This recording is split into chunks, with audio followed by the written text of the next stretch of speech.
Bonjour, chers amis. D'abord, j'aimerais remercier la gang de Radio B52 pour me donner l'opportunité de faire ce podcast.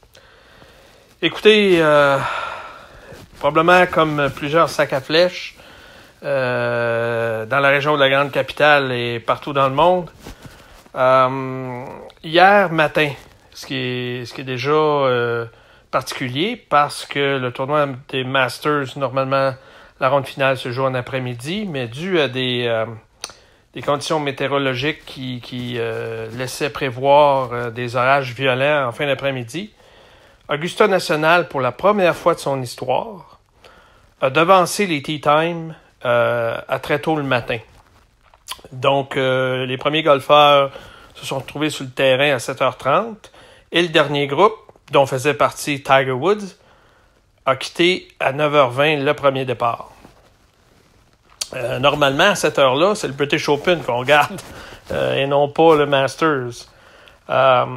Écoutez, dans 50 ans, on va se dire, où étiez-vous le 14 avril quand Tiger Woods a gagné son 15e majeur? Écoutez, c'est un fait d'armes incroyable et je suis obligé d'avouer que je suis un de ceux qui croyaient fermement que Tiger Woods non seulement ne gagnerait pas un autre majeur, mais ne gagnerait plus jamais de tournoi sur la PGA. Écoutez, ce gars-là, vous savez, à chaque année, il y a ce qu'on appelle le souper des champions.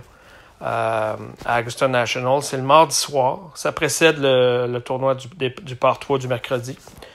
Ça, c'est tous les gagnants du Master encore vivants. Et puis, la coutume veut que le gagnant de l'année précédente organise le souper. Et en 2017, Tiger Woods, pour participer au souper, parce que c'est Tiger Woods, il faut comprendre là, qu'il adore Augusta National. C'est un historien du golf. Et en 2017, il y avait tout de même 4 vestons verts.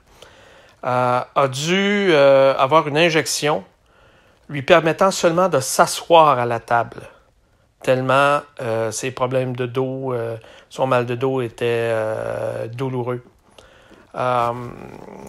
Hier, en début de soirée, évidemment, les chaînes de sport spécialisées, notamment Golf Channel, il y a à un moment donné David Duval qui a posé une question à Notah Begay. Notah Begay est un golfeur qui a gagné, je crois, ses 4 tournois sur la PGA.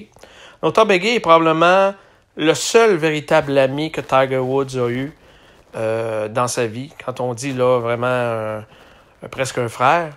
Notah Begay est un partenaire de Tiger Woods à Stanford lorsque les deux jouaient pour l'équipe universitaire de Stanford. Et David Duval lui a demandé, Notah, est-ce que tu as pensé un jour que tu ne reverrais jamais Tiger Woods gagner un tournoi majeur? Et après quelques secondes d'hésitation, Notah Begay a dit oui, j'ai pensé que Tiger ne pourrait plus jamais non seulement gagner un tournoi majeur, mais jouer au golf à ce niveau-là. Notah expliquait qu'avant la dernière opération de Tiger au dos, il y en a eu 4. La dernière a été une fusion de 2 vertèbres. Et il était allé voir Tiger pour le réconforter un peu, tout ça. Et il mentionnait que Tiger était assis couché plutôt, sur le divan. Et il n'était pas capable de s'asseoir. Et il a demandé à Notah s'il était possible d'aller chercher ses enfants à l'école avec lui.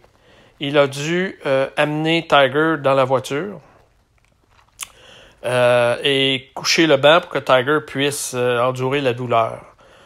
Alors, Notah de dire, vous comprendrez que lorsque je l'ai vu dans cet état-là, il n'y avait aucun doute dans mon esprit que Tiger ne pourrait pas revenir au niveau. Alors, écoutez, certains vont dire, et je trouve ça par contre hasardeux de comparer des époques et des sports, mais certains vont dire que c'est probablement un des plus grands, sinon le plus grand retour de la scène sportive. Écoutez, c'était vraiment... et ça a été enlevant jusqu'à la fin. C'était la première fois que Tiger n'était pas meneur au terme des 3 rondes dans un tournoi majeur. C'est la première fois qu'il gagnait en revenant de l'arrière. Écoutez, à un moment donné, là, tout le who's who du golf professionnel était au tableau des meneurs. Ça se partageait au gré des bogeys et des birdies. Il est arrivé un moment fatidique où l'Italien Francesco Molinari, au 12e, a envoyé sa balle à l'eau. C'est pas compliqué. Dans les 2 derniers groupes, et on jouait une autre première à Augusta, on jouait en groupe de 3. Dans les 2 derniers groupes, autrement dit, dans les 6 meneurs, 4 ont envoyé leur balle à l'eau au fameux 12e. Une petite normale 3 avec Race Creek en avant, qui se poursuit dans une rivière. C'est un verre qui est fait sur le long, très peu profond. C'est un des coups les plus durs au golf, parce que les vents tourbillonnent au 12e. Écoutez, Brooks Koepka a envoyé sa balle à l'eau. Ian Poulter a envoyé sa balle à l'eau. Francesco Molinari a envoyé sa balle à l'eau. Écoutez, Francesco a fait un double. Et à ce moment-là, Tiger se retrouvait à égalité en tête avec, entre autres, Xander Schauffele, Dustin Johnson, des très bons jeunes joueurs de la nouvelle garde. Et par la suite, il n'a plus jamais regardé en arrière. Il a fait un birdie aux Kings, birdie 13, et il a probablement scellé l'issue du tournoi au 16 avec un coup fantastique où il a envoyé sa balle à peu près à 2 pieds du trou. Écoutez, mais ce qui m'a le plus frappé, c'est que Tiger, dans les années passées, il faut comprendre que Tiger, son père, c'était un Green Beret. Il l'avait élevé un peu à la militaire. Il en avait fait une machine de golf. Mais bon, Tiger était solitaire. Tiger avait un cercle très restreint et il n'exprimait pas d'émotion. Le Tiger qu'on a vu hier, après sa victoire, notamment dans le Butler Cabin, où on remet toujours, il y a une petite cérémonie là, avec le président d'Augusta, Jim Nantz de CBS. Et lorsque Patrick Reed, le gagnant de l'année passée, lui a refilé le veston vert, on a vu Tiger avec un grand sourire dire « It fits ». Écoutez, ensuite de ça, il se promenait sur le verre avec son veston vert, le sourire fendu jusqu'aux oreilles. On n'aurait jamais vu ça dans le passé. Écoutez, je ne sais pas si... Et là, c'est sûr que le débat est reparti sur est-ce que Tiger peut rejoindre Jack Nicklaus, le grand Jack Nicklaus, qui, lui, a 18 tournois majeurs. Peut-être. Même le grand Jack Nicklaus disait hier, écoutez, le prochain PGA est joué à Bethpage et en mai cette année. Terrain où Tiger a gagné le US Open. Et Pebble Beach, le US Open, où Tiger avait gagné le US Open avec un record de 12 coups d'avance sur ses principaux rivaux. Écoutez, là, c'est sûr que des turtlenecks, il va s'en vendre au Gulf Town, puis au Walmart, puis un peu partout. Tiger a remis ça en mode hier. Et puis, écoutez, ça va être très intéressant à suivre. Je pense que le golf va redevenir populaire suite à cette victoire-là. Tiger vient d'insuffler là, au golf une nouvelle dynamique. Et puis, ça va être très intéressant de le suivre.